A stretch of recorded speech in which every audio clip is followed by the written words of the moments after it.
All right, welcome back to Lifestyle Live. The Indiana Historical Society's newest exhibit opens tomorrow at the Indiana History Center on Ohio Street here in downtown Indy. Eva Kor from Auschwitz to Indiana tells the remarkable story of Eva Moses Kor, who survived Auschwitz as a child and grew up to be one of the most influential Holocaust educators and activists in the world. The exhibit is filled with black and white newsreel footage and still photographs serving as conduits to one woman's memories. Many of those memories traumatic. Eva Moses Kor, after all, was a survivor of the Holocaust. This exhibit, the Indianapolis Historical Society opens this weekend, tells the story of a woman who sought justice after the Holocaust, even as she embraced forgiveness and became a global inspiration. Jody Blankenship is the president and CEO of the Indiana Historical Society. The core of Eva's story is how she dealt with the experience of going through the Holocaust.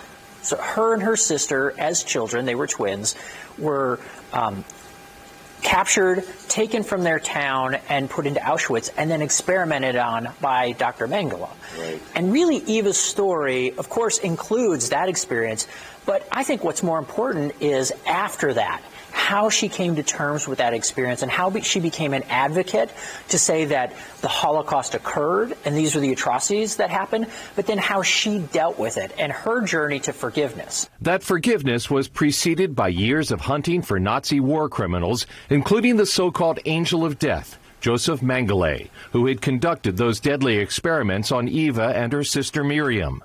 Blankenship believes this exhibit has particular significance in these troubled times. Genocide is occurring right now, all over the world. And so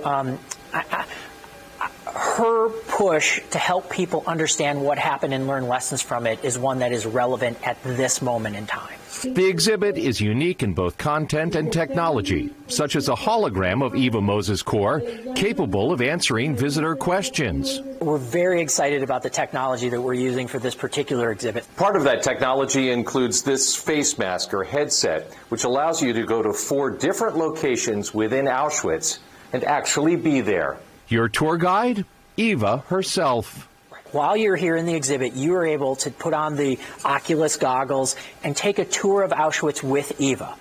Every year, Eva would lead these tours of Auschwitz as a fundraiser for candles and an educational experience. And, of course, now we're sad that Eva's no longer with us, but you can experience what that was like here at the Indiana Historical Society by putting on the goggles here in the exhibit and taking that tour.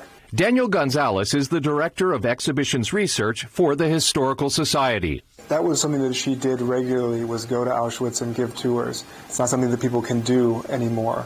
She's not able to give that testimony, but this preserves that story and probably the closest way you can do. Though Eva Moses Kor is now gone, this exhibit allows her to continue shining a light on darkened corners of history that must never be forgotten. Wow. It's interesting being in our newsroom when you talk to people who've been around a while, who've had the chance to interview her. Yes. And it's neat because despite everything that she endured, there's never any hint of bitterness in those interviews. Which is amazing given what she's been through. Right. I mean, a tribute worthy of a legend here in Indiana for sure.